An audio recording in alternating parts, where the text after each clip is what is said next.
It's coming, it's going to hit us hard. And it's going to be 200-mile-an-hour winds. And there's going to be massive tidal waves and earthquakes. They claim, according to special operations, four-star generals, that literally it causes a person to go to pieces. I'll throw 2017 out, and you can take that to the bank. What should give us hope that this is a turning point? That this is the moment we finally determined we would save our planet? You're doomed. So to hell with it. Enjoy the ride. I tell people who are interested in listening. Wait, whoa! What the f***?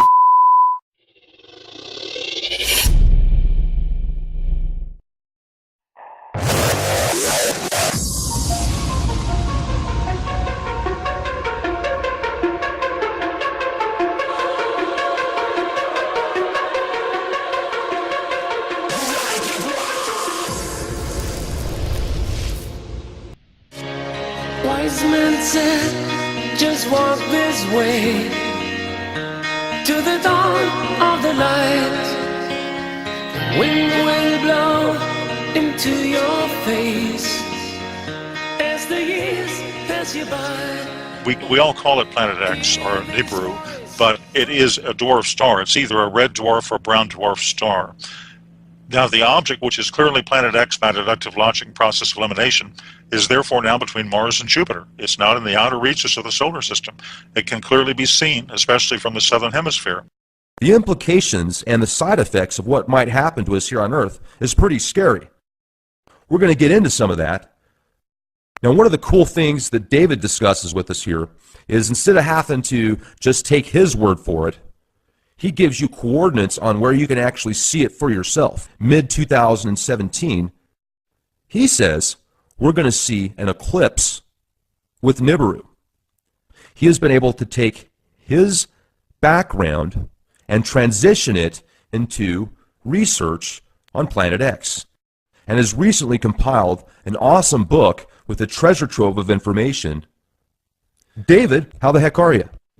Very good tonight, sir. How are you? I'm doing fantastic. I appreciate you coming on here with us. I know that you had reached out to us a few weeks ago. You've got a really cool book coming up here that's going to break everything down with Nibiru. You know, let's talk about what you do. Well, the way I got into it, I've always believed in following the money. About 5 years ago, I got into some research on the Pentagon black budget.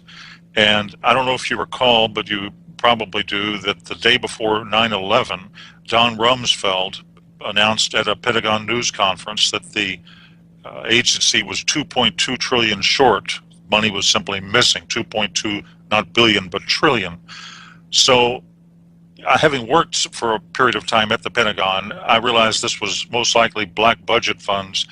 And I did some investigation, and I ran across a couple of areas, basically the deep underground military base research done by Jesse Ventura, done by Phil Schneider, done by other personalities. And I realized, of course, that's likely the source of the lost money. It's black budget ops, and it's being spent.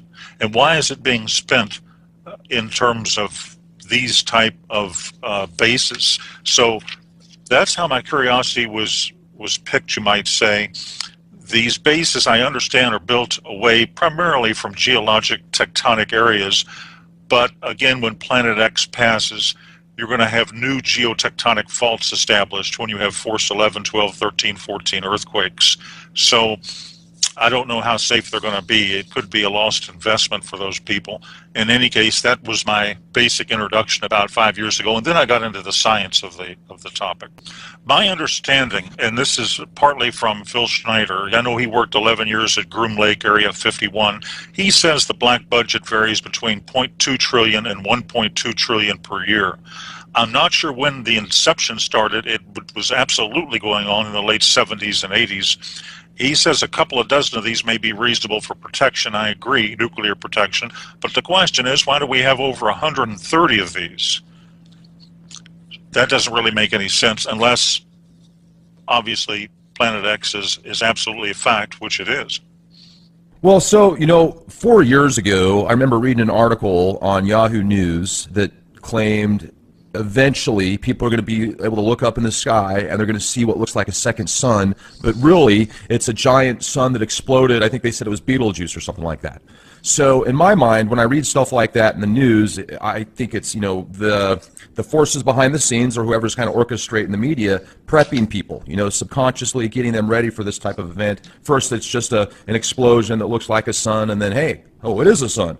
So, I mean, do you have any physical evidence, like pictures that you can say without a shadow of a doubt, or files or white papers? Yes, I do. In fact, there's some very good videos on the internet itself that are good photographic analysis. There's one called Multiple Suns Rise Over Halifax, Nova Scotia. Those are the keywords that a person would enter on YouTube to read it or view it. And you can see the sun. And then at the 3 o'clock position, you have Planet X. To the right of Planet X, you have a separate lens flare. Now, that doesn't reflect the lens flare, of course, in the water below, but Planet X is generating its own light, and you can see its reflection, therefore, in the water below. Next, I think a fog bank moves in, and it obscures the sun, but Planet X is still visible. A lens flare cannot do this. Now, that's one good example of something they could simply look up themselves on YouTube. There's also some good Davis Station South Pole videos out there. And there's, in my book, which is Planet X, The Arrival in 2017 by David Mead on Amazon, I've done a video. It's on page 15 or 16 or so of the book. And I have a section called Photographic Analysis of Planet X. And I study one video which another analyst did an extensive study on. And let me just sort of explain what happened. A fellow named Glenn Vaughn on April 11th, 2015, was flying down the Pacific side of Central America. He's a professor, an ex-professor at California University. He took a 20 megapixel raw file with a Sony digital camera, and he confirmed the report by sending it in to a particular analyst for review. He took it through an aircraft window. Now, an analysis of the metadata indicated it was taken at 240 dpi, very high resolution, and the metadata further showed the date, the time, the GPS coordinates. I think it was a Sony DSC HX50V camera. In any case, using Starry Night Professional version, the video, which is referenced in my book and which is on YouTube, did a field of view analysis, and he determined Mercury is above, in other words, superior conjunction with the sun, and the object in the field of view, therefore, is not Mercury. Mercury does not have wings, as does this object, and Mercury does not have the brightness or contrast of the unknown object. Now, the analyst also performed a gamma test on a paint program. Gamma testing shows if an object is hot or cold. Hot objects generate, of course, their own light like our sun. A lens flare would be a cold object. They read direct light, they don't generate it. So he started with a gamma of 1, reducing it by steps. At point 10, the gamma illustrates stark differences. At point 01, he shows the hottest, brightest objects on the video. He then reduced brightness to a value, I think, of -3 in contrast to +2. The hot objects fade in together, proving they're genuine. Then he ran a luminance test to determine the intensity of the object, and he determined it was behind the sun, not a reflection. There are actually wings on the object, which is clearly behind the sun. Now, he stated this is deeply disturbing. The reason is that gas tails of comets follow solar winds, and they're not visible until the comet's orbit is inside of Jupiter, at which point, normally the luminosity at that point of the sun makes the tails of the comet or the planet visible. Of course, Planet X, we all call it Planet X or Nibiru, but it is a dwarf star. It's either a red dwarf or a brown dwarf star. Now, the object, which is clearly Planet X by deductive logic and process elimination, is therefore now between Mars and Jupiter. It's not in the outer reaches of the solar system. It can clearly be seen, especially from the southern hemisphere. Now, as of April 2015, therefore, the date of that video and the analysis, Nibiru is close enough to the sun so that the sun's light is reflected to the tail, making it appearing like wings.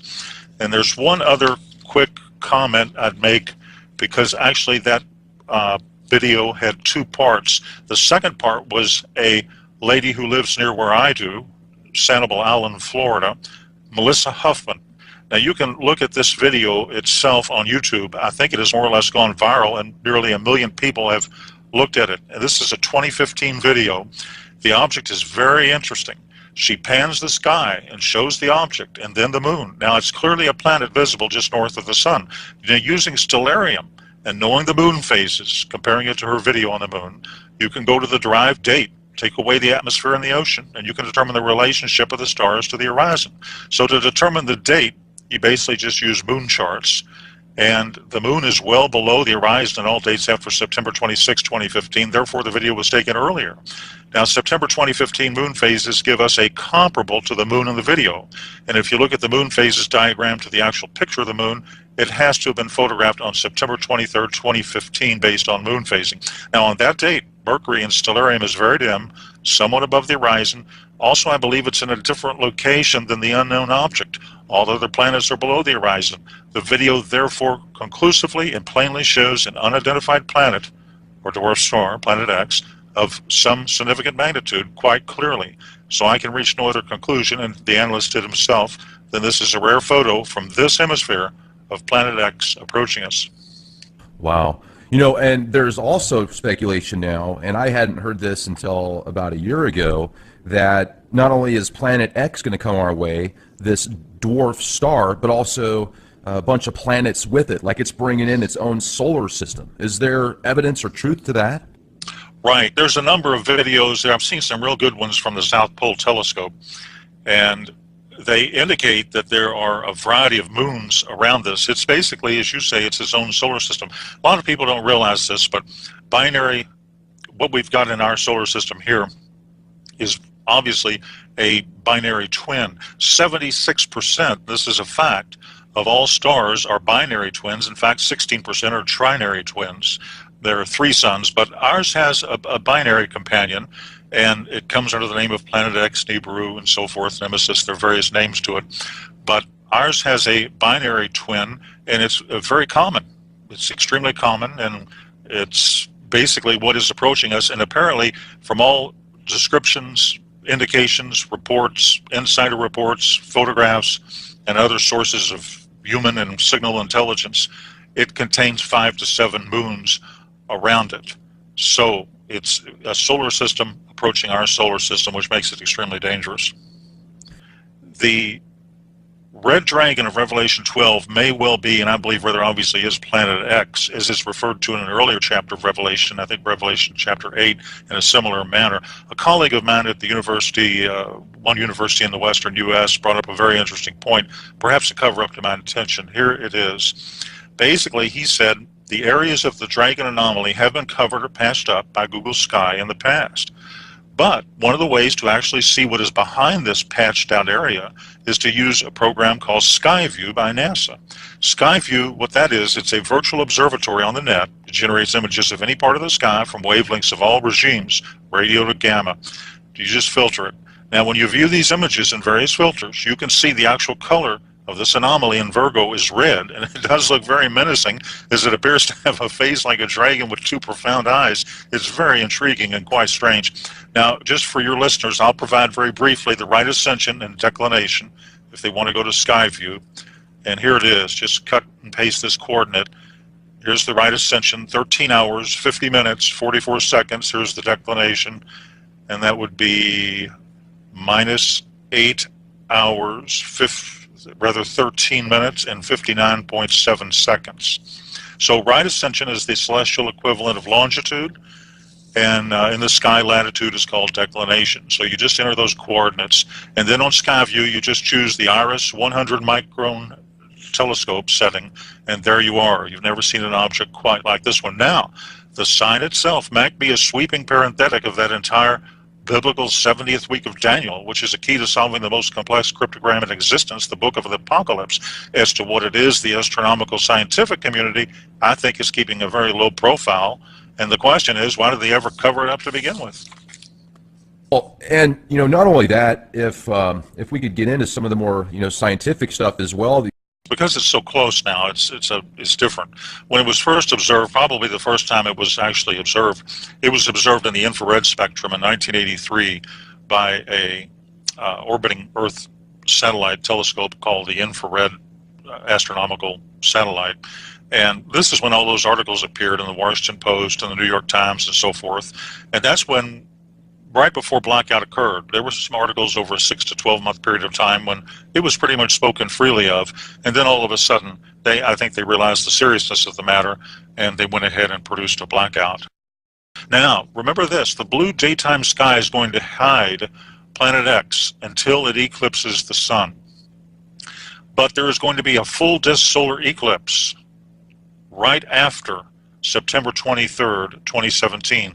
This occurs, if you look at moon charts, on October 5th, 2017.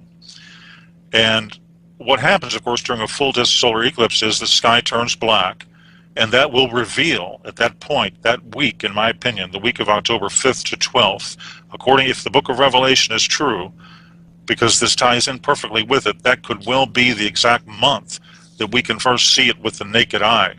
So, in my opinion, combined with a predictive computer-generated astronomical model, the Bible, the book of Revelation, the Apocalypse, tells us that the red dragon, or Planet X, or Nibiru, appears after September 23rd, 17, but it has to appear before October 11th, 2017. At that date, October 11th, 2017, the sign in Virgo, the woman Virgo, will no longer be, quote, pregnant. Then the red dragon, or Planet X, therefore must make it an appearance before October 11th. So that seems to be a cutoff date. Jupiter, which is known as the planet or the star of the Messiah, exits Virgo, the Virgin, on October 11th, after having spent, I believe, 301 days or about 42 weeks in the, quote, womb region of that constellation. And again, after that point, the woman will no longer be pregnant. So that gives us a very narrow window, just to use the book of Revelation or the Apocalypse as sort of an intel briefing. And the great sign of the woman, is described in Revelation 12, 1 to 2, forms and lasts for a few hours. And according, again, to astronomical models, this sign has never before occurred in human history. It will occur once on September 23rd, 27. It will never occur again. And I believe it places us right at the time frame from that analysis of the Planet X approach to the Earth. I would prepare on or before the fall of 2017. I would conduct emergency preparedness. Of course, you want to be spiritually ready. You want to have a clear conscience and all that, but you need to do physical preparations as well. I think survival gear, emergency food, that sort of thing. And the reason is that, again, all this while you're going to get increasing levels of disinformation from the mass media until it's actually there. And then they're going to say, whoops, we didn't have any notice, we don't know what happened, and so forth. And they're going to run and hide in what they've already established. But, you know, the public is there, and the public has to fend for itself. This global warming, as you've heard, I'm sure, is a cover story. The Earth is heating up from the core outward because of the approach of Planet X. During the 20th century, I think there were 35 volcanic eruptions in a typical year. Now there are more than 35 of these every single day. So basically, when X approaches, that week you see it in the sky, let's say it's October of 2017, you know, for purposes of discussion, at that point, it's not going to actually collide, I don't believe, with the Earth. The Earth is only 8,000 miles in diameter. It may pass 5, 10, 15 million miles away, but it has a very high magnetic attraction. It's going to have a gravitronic effect. It's going to cause the shifting of the Earth's crust. It's going to cause major volcanic activity. It's going to cause tidal waves. And when a pole shift happens, the ocean literally comes up out of its basin. So you're going to have major weather changes, seismic activity, and volcanic eruptions. Probably at that point, Yellowstone, the Yellowstone super caldera, will likely erupt. That could affect up to a third of the United States, cover it with ash. Well, let me jump in here for a second. I'm glad you brought that up, because you can clearly tell a difference now with how hot the sun is. I mean, even if you look at the same temperature, you know, 75 degrees now versus 75 degrees 10 years ago, although it's the same temperature, the sun on your skin even, there's just more heat there. If you go to the book of Revelation, the Revelation indicates that the sun is going to be hotter at that time frame. Now, the EMP effect, Planet X has a massive tail. It's fantastically charged. It's magnetic. The tail has moons and rocks in it. Now, this can down aircraft and satellite when it passes. It can affect the electrical grid. Now, of course, NASA, JPL, and the other disinformation sources ignore this data. But here are the facts. The Earth has a nickel and iron core. Now, this generates its magnetic field. However, the magnetosphere has large holes in it. The magnetosphere is a static shield. Now, under routine solar conditions, it protects the Earth from coronal mass ejections. But when Planet X arrives, we're no longer under routine solar conditions. Now, you know that the magnetic poles have been shifting towards Russia at maybe 40 miles an hour a year, but when Planet X arrives, the physical poles will shift. Now, this will create some hyper-earthquakes, tsunamis, and the shifting of land masses. So if you want to look at a few different states, one thing people can do to protect themselves is simply be in the right location when it happens. Now, there's a few states to avoid. And California is highly dangerous. It's composed of rock plates. Now, when rock is compressed, it breaks. And you'll see the crumbling of rock, of course, as its mass goes upwards. Now, the West Coast will have major catastrophic changes, synergistic proportions, tidal waves, high hurricane force winds, earthquakes on the fault lines, volcanic activity over the magma. So it's highly dangerous. And I think the long-term danger is in riding out the shifts for those who are living near the boundaries of plates. Now, cities without mountains as a backdrop can just be washed out to sea. You'll have broken gas and water lines. San Francisco, it's on the San Andreas and other fault lines. A lot of the population will be trapped. Water will overflow the city. Survival will be minimal. California is not a good bet. Now, the area around Arizona, on the other hand, the Hoover Dam probably won't survive because of earthquake activity. And you'll have rivers flooding, and areas within rivers should probably be avoided. But you look at Phoenix and some of these main cities. Arizona has withstood many a pole shift. The area around Tucson is safe. Florida is another very dangerous state. Its highest elevation is 105 meters in the Panhandle.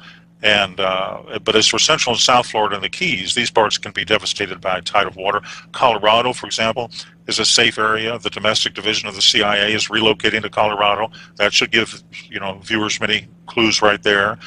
And of course, one of the safest parts of the country is the Ozarks, northern Arkansas, southern Missouri, average elevation close to 1,000 feet, self-sufficient water supply, agricultural land. They'll do well. They're also isolated from large metropolitan areas, and they're well enough inland to avoid flooding through, tidal waves. So it's part of the preparation is probably geographic. But I would expect when it hits, when you see this object in the sky, you'll have 1 to 2 days to accumulate all of the emergency food and water you can. I would accumulate at least a 3-month supply. I would highly recommend people educate themselves, understand the whole picture, and probably take action at that point. Wise men said, just walk this way to the dawn of the light. The wind will blow into your face as the years pass you.